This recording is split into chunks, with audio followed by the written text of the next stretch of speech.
ओम शांति। साकार मुरली 8 नवंबर 2024 सुनेंगे ईश्वरीय महावाक्यों को विस्तार से। मीठे बच्चे, तुम यहाँ राजयोग की पढ़ाई पढ़ते हो राजाई के लिए। यह है तुम्हारी नई पढ़ाई। प्रश्न: इस पढ़ाई में कई बच्चे चलते चलते फेल क्यों हो जाते हैं? उत्तर: क्योंकि इस पढ़ाई में माया के साथ बॉक्सिंग है। माया की बॉक्सिंग में बुद्धि को बहुत कड़ी चोट लग जाती है। चोट लगने का कारण बाप से सच्चे नहीं है। सच्चे बच्चे सदा सेफ रहते हैं। ओम शांति। यह तो सब बच्चों को निश्चय होगा कि हम आत्माओं को परमात्मा बाप पढ़ाते हैं। 5000 वर्ष बाद एक ही बार बेहद का बाप आकर बेहद के बच्चों को पढ़ाते हैं। कोई नया आदमी यहाँ बातें सुने तो समझ ना सके। रूहानी बाप, रूहानी बच्चे क्या होते हैं यह भी समझ नहीं सकेंगे। तुम बच्चे जानते हो हम सभी ब्रदर्स हैं। वह हमारा बाप भी है, टीचर भी है, सुप्रीम गुरु भी है। तुम बच्चों को यहाँ ज़रूर ऑटोमेटिकली याद रहेगा। यहाँ बैठे समझते होंगे सभी आत्माओं का एक ही रूहानी बाप है। सभी आत्माएं उसको ही याद करती है। कोई भी धर्म का हो, सभी मनुष्य मात्र याद जरूर करते हैं। बाप ने समझाया है आत्मा तो सब में है ना। अब बाप कहते हैं देह के सब धर्म छोड़ अपने को आत्मा समझो। अभी तुम आत्मा यहाँ पाठ बजा रहे हो, कैसा पाठ बजाती हो वह भी समझाया गया है। बच्चे भी नंबरवार पुरुषार्थ अनुसार ही समझते हैं। तुम राजयोगी हो ना। पढ़ने वाले सब योगी ही होते हैं। पढ़ाने वाले टीचर के साथ योग जरूर रखना पड़ता है। एम ऑब्जेक्ट का भी मालूम रहता है। इस पढ़ाई से हम फलाना बनेंगे। यह पढ़ाई तो एक ही है। इनको कहा जाता है राजाओं का राजा बनने की पढ़ाई।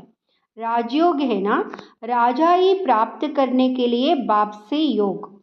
और कोई मनुष्य यहाँ राजयोग कभी सिखला ना सके। तुमको कोई मनुष्य नहीं सिखलाते हैं। परमात्मा तुम आत्माओं को सिखलाते हैं। तुम फिर औरों को सिखलाते हो। तुम भी अपने को आत्मा समझो। हम आत्माओं को बाप सिखलाते। यह याद ना रहने से जौहर नहीं भरता है, इसलिए बहुतों की बुद्धि में नहीं बैठता है। तो बाप हमेशा कहते हैं योग युक्त हो, याद की यात्रा में रहकर समझाओ। हम भाई भाई को सिखलाते हैं। तुम भी आत्मा हो, वह सबका बाप टीचर गुरु है। आत्मा को देखना है। भल गायन है, सेकंड में जीवन मुक्ति, परंतु इसमें मेहनत बहुत है। आत्म अभिमानी ना बनने से तुम्हारे वचनों में ताकत नहीं रहती है, क्योंकि जिस प्रकार बाप समझाते हैं उस रीति कोई समझाते नहीं है।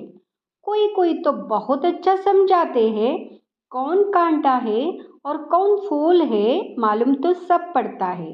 स्कूल में बच्चे 5-6 दर्जा पढ़कर फिर ट्रांसफ़र होते हैं। अच्छे अच्छे बच्चे जब ट्रांसफ़र होते हैं तो दूसरे क्लास के टीचर को भी जट मालूम पड़ता है यह बच्चे तीखे पुरुषार्थी है। इन्होंने अच्छा पढ़ा हुआ है तब ऊंच नंबर में आए हैं। टीचर तो ज़रूर समझते होंगे ना। वहाँ है लौकिक पढ़ाई, यहाँ तो वह बात नहीं। यहाँ है पारलौकिक पढ़ाई। यहाँ तो ऐसे नहीं कहेंगे यहाँ पहले बहुत अच्छा पढ़कर आए हैं तब अच्छा पढ़ते हैं। नहीं, उस इम्तिहान में तो ट्रांसफ़र होते हैं तो टीचर समझेंगे इसने पढ़ाई में मेहनत की है तब आगे नंबर लिया है। यहाँ तो है ही नई पढ़ाई, जो पहले से कोई पढ़े हुए नहीं है। नई पढ़ाई है, नया पढ़ाने वाला है, सब नए हैं। नयों को पढ़ाते हैं, उनमें जो अच्छी रीति पढ़ते हैं तो कहेंगे यह अच्छे पुरुषार्थी है, यह है नई दुनिया के लिए नई नॉलेज। और कोई पढ़ाने वाला तो है नहीं, जितना जितना जो अटेंशन देते हैं उतना ऊंच नंबर में जाते हैं। कोई तो बहुत मीठे आज्ञाकारी होते हैं, देखने से ही पता पड़ता है यह पढ़ाने वाला बहुत अच्छा है, इनमें कोई अवगुण नहीं है। चलन से, बात करने से मालूम पड़ जाता है। बाबा पूछते भी है, सबसे है, यह कैसा पढ़ाते हैं, इनमें कोई खामी तो नहीं है। ऐसे बहुत कहते हैं कि हमारे पूछे बिगैर समाचार कभी नहीं देना। कोई अच्छा पढ़ाते हैं, कोई शुरुड़ बुद्धि नहीं होते हैं। माया का वार बहुत होता है, यह बाप जानते हैं। माया इन्हों को धोखा बहुत देती है। भल 10 वर्ष भी पढ़ाया है, परंतु माया ऐसी जबरदस्त है, देहाहंकार आया और यह फंसा। बाप समझाते हैं, जो भी पहलवान है उन पर माया की चोट लगती है। माया भी बलवान से बलवान होकर लड़ती है। तुम समझते होंगे बाबा ने जिसमें प्रवेश किया है यह नंबर 1 है। फिर नंबरवार तो बहुत है ना। बाबा मिसाल करके एक दो का देते हैं, होते तो नंबरवार बहुत है। जैसे दिल्ली में गीता बच्ची बहुत होशियार है बच्ची बड़ी मीठी। बाबा हमेशा कहते गीता तो सच्ची गीता है। मनुष्य वह गीता पढ़ते हैं, परंतु यह नहीं समझते हैं कि भगवान ने कैसे राजयोग सिखाकर राजाओं का राजा बनाया था। बरोबर सतयुग था तो एक ही धर्म था। कल की बात है। बाप कहते कल तुमको इतना साहूकार बनाकर गया, तुम पद्मा पदम भाग्यशाली थे। अब तुम क्या बन गए हो, तुम फील करते हो ना। उन गीता सुनाने वालों से कोई को फीलिंग आती है क्या? जरा भी नहीं समझते। ऊंचते ऊंच श्रीमद् भगवत गीता ही गाई जाती है। वह तो गीता किताब बैठ पढ़ते व सुनाते हैं। बाप तो किताब नहीं पढ़ते। फर्क तो है ना। उनकी याद की यात्रा तो है ही नहीं। वह तो नीचे गिरते ही रहते हैं। सर्वव्यापी के ज्ञान से सब देखो कैसे बन गए हैं। तुम जानते हो कल्प कल्प ऐसे ही होगा। बाप कहते तुमको सिखलाकर विषय सागर से पार कर देते हैं। कितना फर्क है। शास्त्र पढ़ना तो भक्ति मार्ग हुआ ना। बाप कहते यह पढ़ने से मेरे से कोई नहीं मिलते। वह समझते कोई भी तरफ जाओ पहुंचना तो सबको एक ही जगह है। कभी कहते हैं भगवान किस न किस रूप में आकर पढ़ाएंगे। जब बाप को आकर पढ़ाना है तो फिर तुम क्या पढ़ाते हो? बाप समझाते हैं गीता में आटे में नमक मिसल कोई राइट अक्षर है जिसमें तुम पकड़ सकते हो। सतयुग में तो कोई भी शास्त्र आदि होते ही नहीं। यह है ही भक्ति मार्ग के शास्त्र। ऐसे नहीं कहेंगे कि यह अनादि है, शुरू से चले आते हैं। नहीं, अनादि का अर्थ नहीं समझते। बाप समझाते हैं यह तो ड्रामा अनादि बरोबर है। तुमको बाप राजयोग सिखलाते हैं। बाप कहते हैं अभी तुमको सिखलाता हूँ, फिर गुम हो जाता हूँ। तुम कहेंगे हमारा राज्य अनादि था। राज्य वही है, सिर्फ पावन से बदल पतित होने से नाम बदल जाता है। देवता के बदले हिंदू कहलाते हैं। है तो आदि सनातन देवी देवता धर्म के ना। जैसे दूसरे सतोप्रधान से सतो रजो तमो में आते हैं, तुम भी ऐसे उतरते हो। रजो में आते हो तो अपवित्रता के कारण देवता के बदले हिंदू कहलाते हो। नहीं तो हिंदू हिंदुस्तान का नाम है। तुम असल में तो देवी देवता थे ना। देवता ये सदैव पावन होते हैं। अभी तो मनुष्य पतित बन गए हैं तो नाम भी हिंदू रख दिया है। पूछो हिंदू धर्म कब किसने रचा तो बता नहीं सकेंगे। आदि सनातन देवी देवता धर्म था, जिसको पैराडाइज आदि बहुत अच्छे अच्छे नाम देते हैं। जो पास्ट हुआ है वह रिपीट होना है। इस समय तुम शुरू से लेकर अंत तक सब जानते हो। जानते जाएंगे तो जीते रहेंगे, कई तो मर भी जाते हैं। बाप का बनते हैं तो माया की युद्ध चलती है, युद्ध होने से ट्रेटर बन पड़ते हैं। रावण के थे, राम के बने। फिर रावण राम के बच्चों पर जीत पहन अपनी तरफ ले जाता है। कोई बीमार हो पड़ते हैं, फिर ना वहाँ के रहते ना यहाँ के रहते, ना खुशी है ना रंज, बीच में पड़े रहते हैं। तुम्हारे पास भी बहुत है जो बीच में है। बाप का भी पूरा नहीं बनते, रावण का भी पूरा नहीं बनते।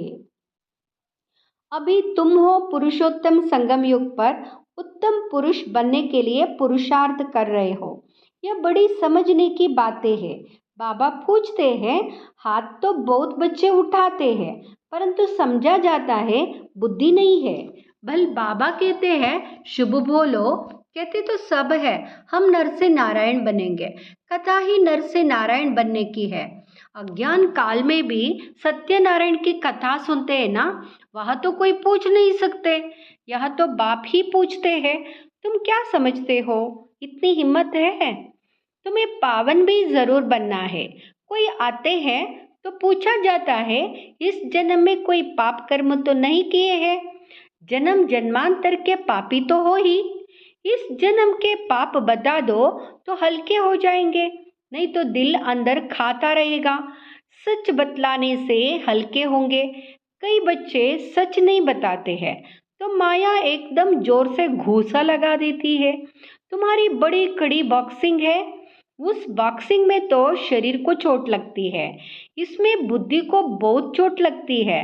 यह बाबा भी जानते हैं। यह ब्रह्मा कहते हैं, मैं बहुत जन्मों के अंत का हूँ, सबसे पावन था, अभी सबसे पतित हूँ, फिर पावन बनता हूँ। ऐसे तो नहीं कहता हूँ कि मैं महात्मा हूँ।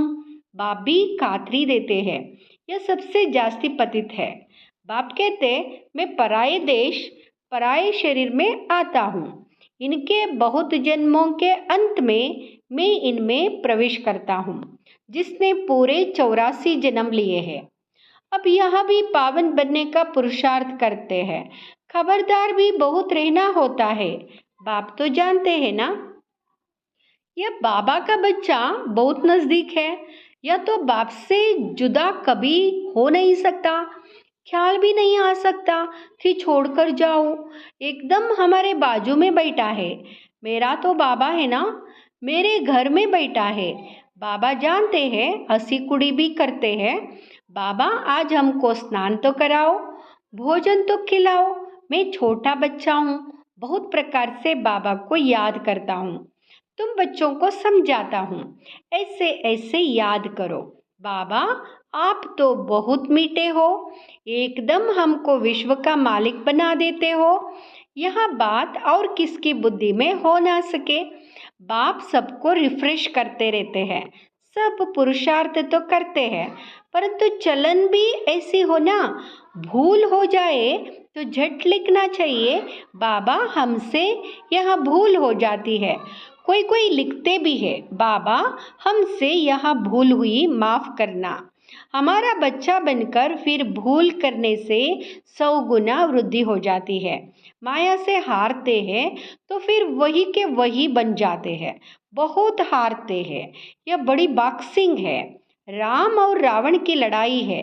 दिखाते भी है बंदर सेनाली। यह सब बच्चों का खेल बना हुआ है। जैसे छोटे बच्चे बेसमझ होते हैं ना, बाप भी कहते यह तो इन्हों की पाए पैसे की बुद्धि है। कहते हर एक ईश्वर का रूप है, तो हर एक ईश्वर बन क्रिएट भी करते हैं, पालना करते हैं, फिर विनाश भी कर देते। अब ईश्वर कोई का विनाश थोड़े ही करते हैं। यह तो कितनी अज्ञानता है, इसलिए कहा जाता है गुड़ियों की पूजा करते रहते हैं। वंडर है मनुष्यों की बुद्धि क्या हो जाती है, कितना खर्चा करते हैं। बाप उल्हाना देते हैं, हम तुमको इतना बड़ा बनाकर गया, तुमने क्या किया? तुम भी जानते हो, अमसो देवता थे, फिर चक्र लगाते हैं, अभी हम ब्राह्मण बने हैं, फिर हम 100 देवता बनेंगे। यह तो बुद्धि में बैठा हुआ है ना। यहाँ बैठते हो तो बुद्धि में यह नॉलेज रहनी चाहिए। बाप भी नॉलेजफुल है ना, रहते भल शांतिधाम में है, फिर भी उनको नॉलेजफुल कहा जाता है। तुम्हारी भी आत्मा में सारी नॉलेज रहती है ना। कहते हैं इस ज्ञान से तो हमारी आंख खुल गई है। बाप तुमको ज्ञान के चक्षु देते हैं, आत्मा को सृष्टि के आदि मध्य अंत का पता पड़ गया है। चक्र फिरता रहता है। ब्राह्मणों को ही स्वदर्शन चक्र मिलता है। देवताओं को पढ़ाने वाला कोई होता नहीं, उनको शिक्षा की दरकार नहीं, पढ़ना तो तुमको है, जो फिर तुम देवता बनते हो। अब बाप बैठ यहाँ नई नई बातें समझाते हैं। यह नई पढ़ाई पढ़कर तुम ऊंच बनते हो। First so last, last so first, यह पढ़ाई है ना। अभी तुम समझते हो बाबा हर कल्प आकर पतित से पावन बनाते हैं, फिर यह नॉलेज खलास हो जाएगी। अच्छा, मीठे मीठे सिखिलते बच्चों प्रति माता पिता बाप दादा का याद प्यार और गुड मॉर्निंग। रूहानी बाप की रूहानी बच्चों को नमस्ते। हम रूहानी बच्चों के रूहानी माता पिता बाप दादा को याद प्यार गुड मॉर्निंग नमस्ते शुक्रिया बाबा। धारणा के लिए मुख्य सार। धारणा के लिए मुख्य सार। फर्स्ट, बहुत बहुत आज्ञाकारी मीठा होकर चलना है। देह अहंकार में नहीं आना है। बाप का बच्चा बनकर फिर कोई भी भूल नहीं करनी है। माया की बॉक्सिंग में बहुत बहुत खबरदार रहना है। दूसरा, अपने वचनों में ताकत भरने के लिए आत्म अभिमानी रहने का अभ्यास करना है। स्मृति रहे, बाप का सिखलाया हुआ हम सुना रहे हैं तो उसमें जौहर भरेगा। वरदान, अविनाशी नशे में रह रूहानी मजे और मौज का अनुभव करने वाले ब्राह्मण सो फरिश्ता भव। अविनाशी नशे में रह रूहानी मजे और मौज का अनुभव करने वाले ब्राह्मण सो फरिश्ता भव। आप ब्राह्मण सो फरिश्ते देवताओं से भी ऊंचे हो। देवताई जीवन में बाप का ज्ञान इमर्ज नहीं होगा, परमात्म मिलन का अनुभव भी नहीं होगा। इसलिए अभी सदा यह नशा रहे कि हम देवताओं से भी ऊंच ब्राह्मण सो फरिश्ता है। यह अविनाशी नशा ही रूहानी मजे और मौज का अनुभव कराने वाला है। अगर नशा सदा नहीं रहेगा तो कभी मजे में रहेंगे, कभी मूंझेंगे। स्लोगन, अपनी सेवा को भी बाप के आगे अर्पित कर दो, तब कहेंगे समर्पित आत्मा। ओम शांति।